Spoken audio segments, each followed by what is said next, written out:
Hello दोस्तों, एक बार फिर से स्वागत करता हूँ हमारी चैनल पर।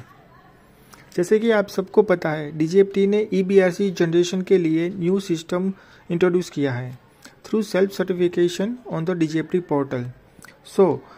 अब एक्सपोर्टर को ईबीआरसी जनरेट करने के लिए बैंक को अप्रोच करने की ज़रूरत नहीं होगी।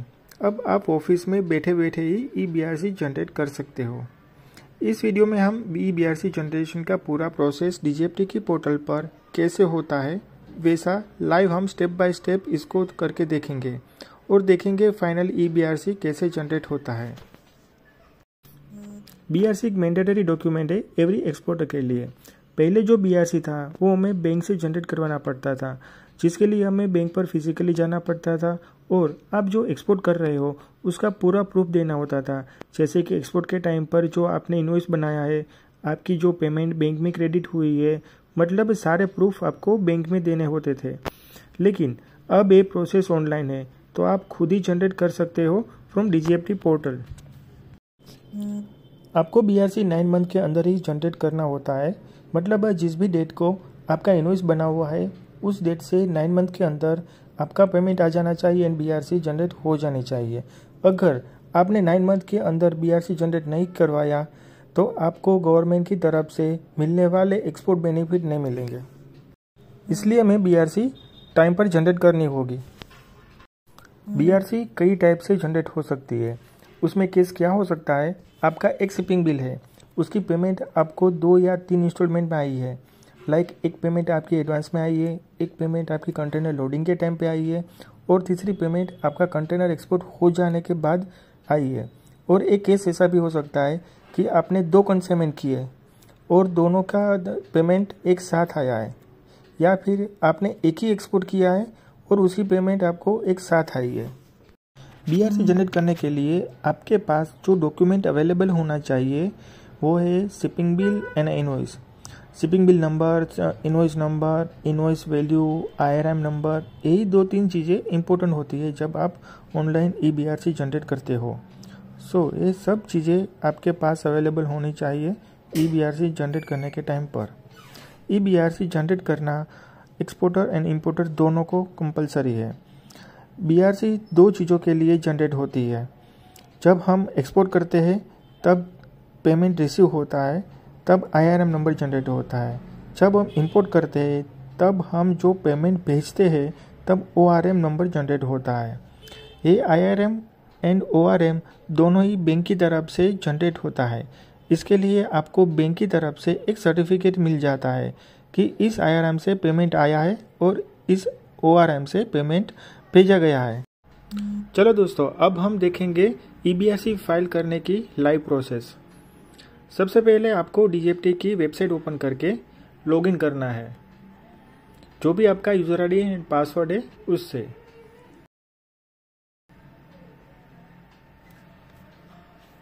यहाँ पे मैं लॉगिन कर लेता हूँ।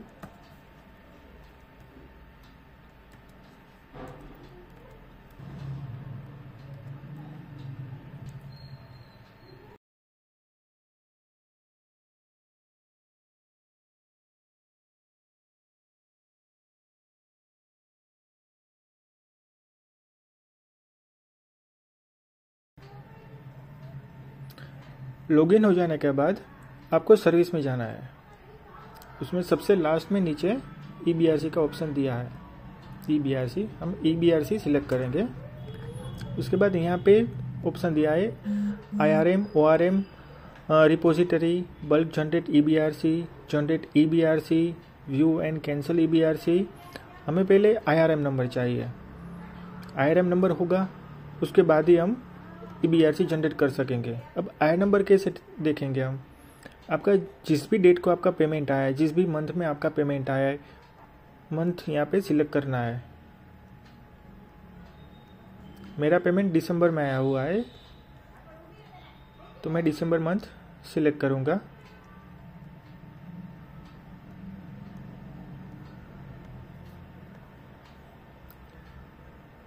यहाँ पे सर्च करिए आप। यहाँ पे देखिए, यहाँ पे पूरी डिटेल्स आ गई है। आईआरएम नंबर आ गया, किस डेट को आईआरएम नंबर इश्यू हुआ था, आईसी कोड, कंपनी नेम, ये सब चीज़ें यहाँ पे आ गई है। हमें यहाँ से पहले IRM नंबर कॉपी कर लेना है।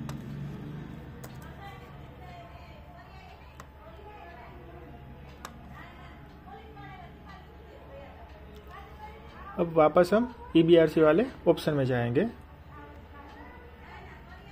अब यहाँ पे जनरेट EBRC सिलेक्ट करना है हमें। अब यहाँ पे स्टार्ट फ्रेश एप्लीकेशन। अब देखिए यहाँ पे सबसे पहले क्या लिखा है, इस payment received from third party, तो उसमें नो सिलेक्ट करना है। पेमेंट रियलाइज्ड इन, हमें ये वाला सिलेक्ट करना है, वेस्ट्रो अकाउंट। बाद में सिलेक्ट टाइप ऑफ EBRC, तो हमने गुड्स एक्सपोर्ट किया है तो उसके अगेंस्ट हम BRC क्लोज कर रहे हैं।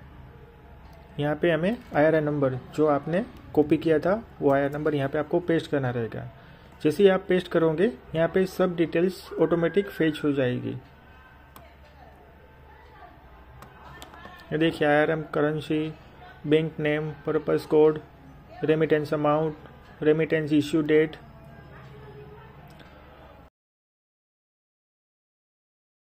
एक्चुअल वैल्यू हमारी रियलाइज हुई है वो यहाँ पे शो करने लगेगी।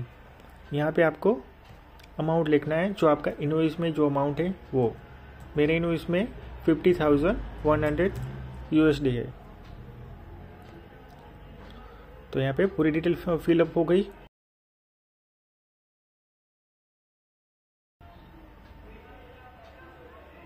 यहाँ पे एड IRM कर दीजिए, डेटा सेव्ड सक्सेसफुली। यहाँ पे पूरी डिटेल्स आपकी यहाँ पे सेव हो गई है। यहाँ देखिए यहाँ करेंसी अपनी आ गई है कि 15,100 USD। नाउ 7 नेक्स्ट करना रहेगा। यहाँ हमने IRM की डिटेल फिलअप कर दी है। नेक्स्ट स्टेप हमारा रहेगा शिपिंग बिल एंड इनवॉइस की डिटेल यहाँ पे फिलअप करना है। जैसे कि आप देख सकते हो यहाँ पे ऑलमोस्ट इन्फॉर्मेशन यहाँ ऑलरेडी दी गई है। हमें यहाँ पे शिपिंग बिल एडी कोड यहाँ पे ये डालना रहेगा। मेरा एडी कोड है शिपिंग बिल नंबर, मैं अपना शिपिंग बिल नंबर डाल देता हूँ।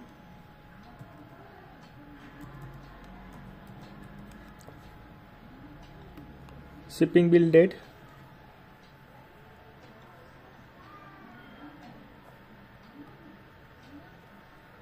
Port code of the export, यहाँ पे मेरा मुद्रा पोर्ट है। दोस्तों मैं आपसे रिक्वेस्ट करता हूँ, अगर आपको हमारी वीडियो अच्छी लग रही है तो हमारी चैनल को सब्सक्राइब करें, बेल आइकन को प्रेस करें ताकि हमारे आगे आने वाले वीडियो की नोटिफिकेशन मिलती रहे। और आपको कोई प्रॉब्लम आती है EBRC जनरेट करने में तो आप हमें कमेंट कर सकते हो। यहाँ शिपिंग बिल करेंसी हमारी USD है।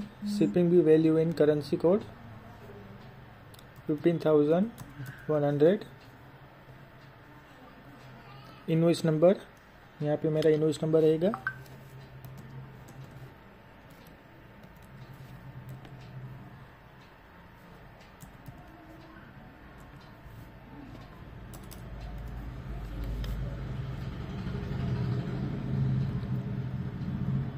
उसके बाद सेव एंड नेक्स्ट। अब यहाँ पे shipping bill and invoice detail ये सब फिलअप हो गई। अब आया है अब इसके बाद डिक्लेरेशन।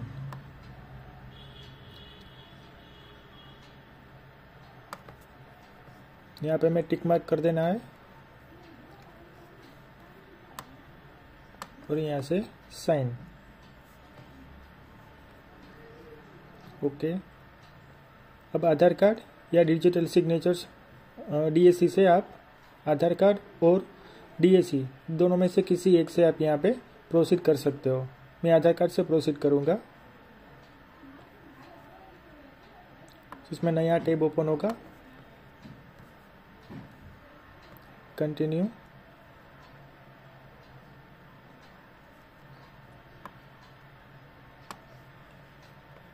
यहाँ मैं मेरी डिटेल डाल देता हूँ।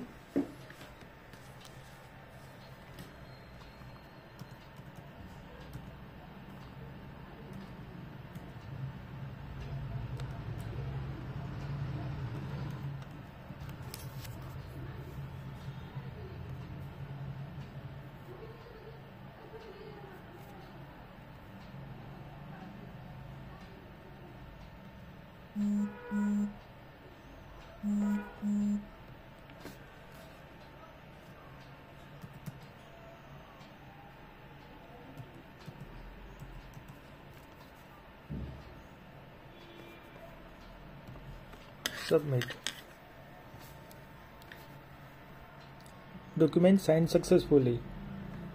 यहाँ पे मेरी BRC जनरेट हो गई।